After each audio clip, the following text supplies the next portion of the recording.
누가복음 2장 8절로 20절까지 말씀입니다.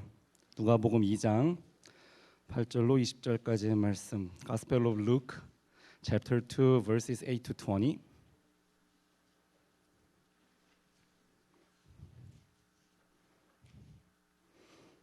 신약 성경 89면에 있습니다. Page 89 from New Testament. 누가복음 2장 8절에서 20절까지의 말씀을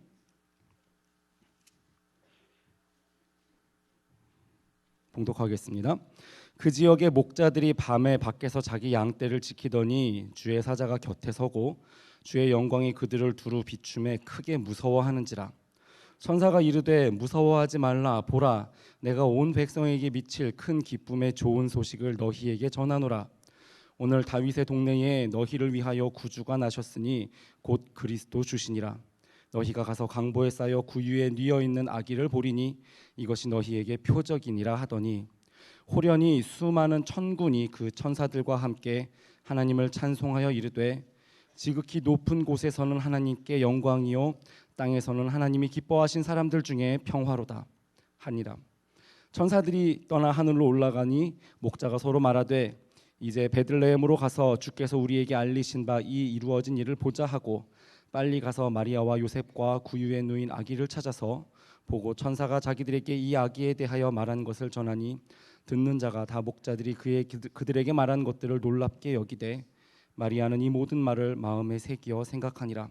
목자들은 자기들에게 이르던 바와 같이 듣고 본 그 모든 것으로 인하여 하나님께 영광을 돌리고 찬송하며 돌아가니라.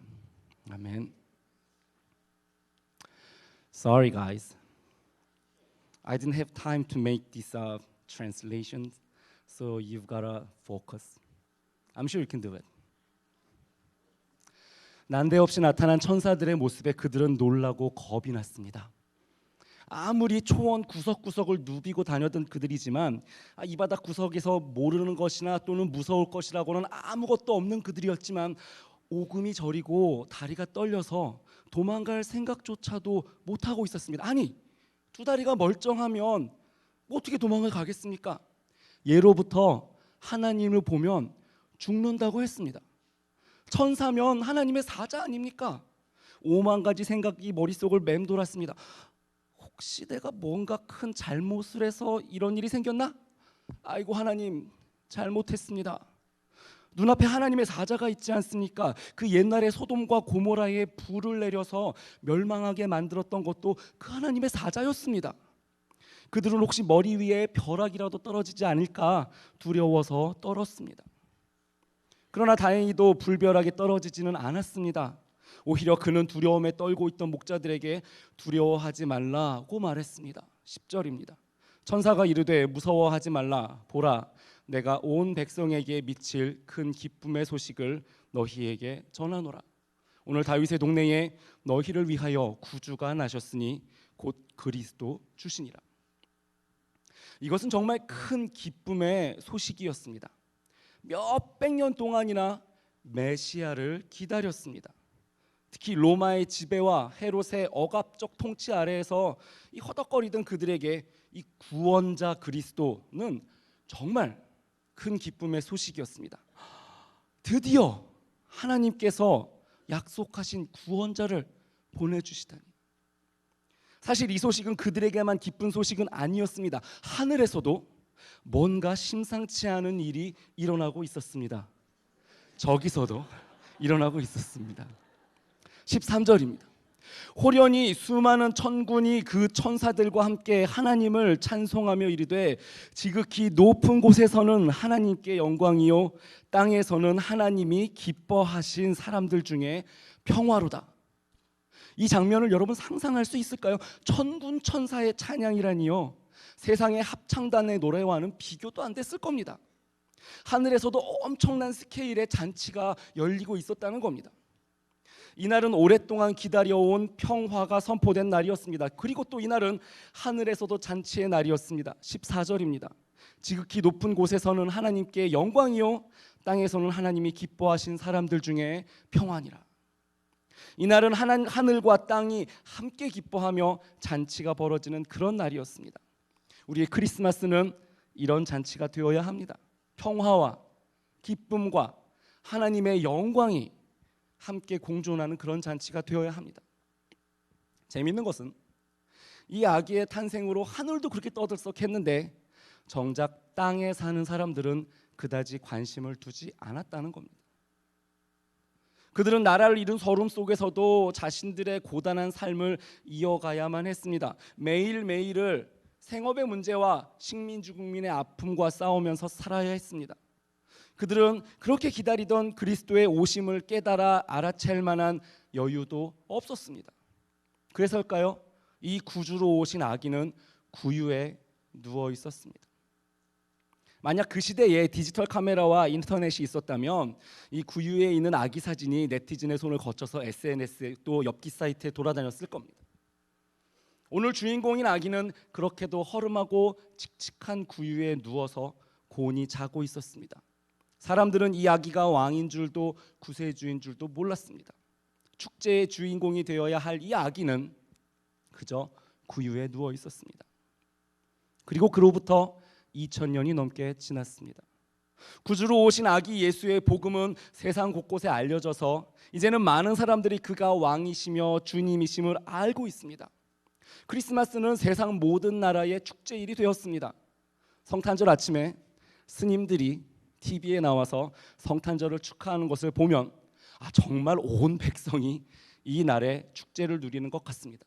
좋은 날, 좋은 시간을 보내고 싶어서 하는 사람들은 번화가에 몰려가서 축제의 분위기를 만끽합니다. 선물 사고 일찍부터 크리스마스 카드를 쓰느라고 분주합니다. 설레고 들뜨는 축제의 시즌, 바로 우리 세대의 크리스마스입니다.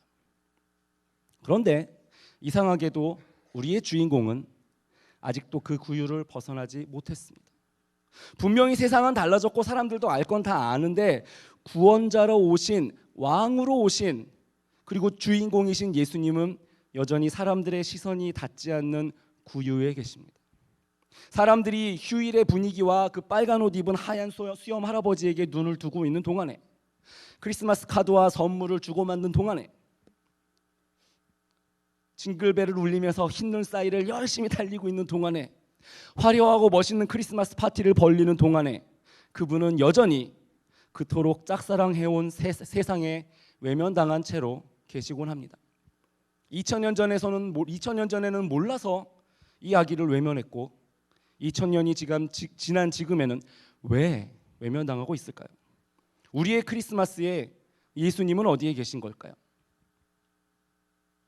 그래서 이 아기는 사람들의 관심 밖에 있는 구유에 누워서 외로웠을까요? 성경은 그렇지 않았다고 말합니다. 하나님의 계획을 따라 어떤 이들은 이 아기 기다리는 것을 인생의 목표로 삼고 살았고, 어떤 이는 이 아기의 길을 예비하기 위해서 태어났고 그랬습니다. 물론 그날 그 아기를 찾아온 손님도 있었습니다. 오늘 본문에는 천사가 말했던 그 온 백성을 대표해서 찾아온 목자들이 있었습니다. 그것도 천사들의 전한 소식을 듣자마자 빨리 왔다고 말을 합니다. 그런데요, 이 당시의 목자들은 그렇게 대단한 사람들이 아니었습니다. 당시에는요, 방목을 통해서 양을 쳐야 했기 때문에요, 이 목자들은 풀이 많은 곳을 찾아서 이리저리 옮겨 다녀야 했습니다. 다시 말해서 마을에 정착하여 사회생활을 하면서 살 수 있는 사람들이 아니었습니다. 그들의 사회적인 위치는 아웃사이더, 외부인에 가까웠습니다. 그들은 천사가 말한 그 온 백성을 대표할 수 있는 레프리제너티브가 아니었습니다. 그들은 그저 그 온 백성의 가장자리에 있는 사람들이었습니다. 목자들도 남들의 눈에 띄지 않는 사람들이었습니다. 왜 하필이면 이 천사들은 도심 한가운데에 있는 사람들에게 나타나지 않았었을까요? 왜 사회의 중심에 있는 사람들, 존경받는 사람들을 찾아가서 이 소식을 전하지 않았을까요? 왜 하필 굳이 가진 것도 없는 목자들에게 이 아기를 찾아가도록 하셨을까요? 목자들은 구유에 누인 아기를 보기 위해서 빨리 갔습니다. 사실은 그들이 예수님을 찾아간 것이 아닙니다. 천사들이 먼저 목자들에게 예수님의 소식을 알렸지요. 천사들을 통해서 예수님께서 그들에게 먼저 다가가신 겁니다. 소외되어서 외로운 예수님을 목자들이 찾아와 준 것이 아니라 오히려 사회의 변두리에 있었던 힘없는 민족의 가장자리에서 서름과 외로움과 고통을 근근히 견뎌내던 목자들에게 위로와 평화의 예수님께서 찾아오신 겁니다. 땅에서는 하나님이 기뻐하신 사람들 중에 평화로다. 주목받지 못하고 그들의 사회의 가장자리를 지키고 있었던 그들은 이날 하나님이 기뻐하신 사람들이 되어서 이 평화를 누렸습니다. 구원자가 절실히 필요했던 그들, 그 사회의 변두리에서 소외와 고통 속에서 위로자가 정말 필요했던 그들, 천사들이 전한 그리스도의 소식에 즉각적으로 반응할 수 있었던 그들을 하나님은 기뻐하셨고 예수님은 그들을 찾아가셨습니다. 그런 얘기들 합니다. 크리스마스의 참 의미를 기억하면서 우리 마음속에 예수님을 위한 자리는 조금 만들어 놔야 되지 않겠냐고요. 예, 의미는 이해가 됩니다. 그렇지만요, 사실 예수님은 그렇게까지 초라한 분이 아니십니다. 그렇게 외로운 분은 더더욱 아니십니다. 초라한 구유 위에 누인 외로운 아기인 것 같았지만 사실 예수님은 그런 상황에서도 원하는 사람들만 만나셨습니다. 헤롯은 예수님을 그렇게 보고 싶어 했지만 죽을 때까지 결국 못 보고 죽었습니다. 우리들의 크리스마스에 예수님 자리를 좀 만드는 것이 필요하지 않은 이유가 이겁니다. 오히려 크리스마스의 주인공이신 예수님을 만나고 싶으시면요, 내 마음속에 예수님 자리를 조금 만들어 놓는 것으로는 부족합니다. 적극적으로 하나님이 기뻐하시는 사람들이 되지 않으면 안 될 일입니다. 예수님을 절박하게 필요로 하지 않으면, 구원자의 소식에 즉각적으로 반응할 준비가 되어 있지 않으면, 바로 나 때문에 예수님이 오셨다고 고백할 수 없다면 우리에게 예수님은 여전히 구유에 누워서 우리 시야 밖에 있는 아기가 되고 말 것입니다. 그러나 우리가 진정 그 고백을 할 수 있다면, 그렇다면 우리는 그 고요하고 거룩했던 밤에 구원자가 되신 위대한 아기를 만나서 참 평화를 누리며 또 하나님께 영광을 돌리면서 찬송했던 그 목자들과 같은 크리스마스를 맞이할 수 있을 것입니다. 아니, 다시 말하면 그 왕좌와도 같았던 그런 구유에 누인 아기 예수께서 우리를 찾아오시는 크리스마스가 될 것입니다. 여러분, 우리 크리스마스가 그랬으면 좋겠습니다. 무섭지만 신기한 경험이었습니다. 그렇게 기다려왔던 구원자의 탄생을 직접 보게 되다니, 예언으로만 들어왔던 그리스도의 오심에 나 같은 사람이 증인이 되다니 참으로 감격스럽고 놀라운 일이었습니다. 천사들이 하늘로 사라지자마자 무작정 달려가서 만난 그 아기는요, 여느 다른 아기와 별로 다를 것이 없어 보였지만 그들에게는 신기하기 그지없는 놀라운 아기였습니다. 놀란 눈을 하고 있는 그 부모들을 앞에 두고 이거 혹시 미친 사람 취급을 받으면 어떠나 하는 걱정이 조금 들기도 했지만 그래도 그들이 본 것을 장황하게 설명하지 않고는 견딜 수가 없었습니다. 다시 그들의 자리로 돌아가려고 일어섰지만 쉽사리 발걸음이 떨어지지 않았습니다. 평화의 소식이 나에게도 왔구나. 정말 하나님은 놀라운 분이시구나. 누가 뭘 할 것도 없이 어느새 모두 하나님을 찬송하고 있었습니다. 어느새 새벽이 오렸는지 희미하게 밝아오는 것 같았습니다. 내일 뜨는 해는 어제와는 뭔가 좀 다를 것 같았습니다. 이제 목자들에게는 그들이 만난 그리스도가 그들의 참 위로와 소망이 되었기 때문입니다. 함께 기도하겠습니다.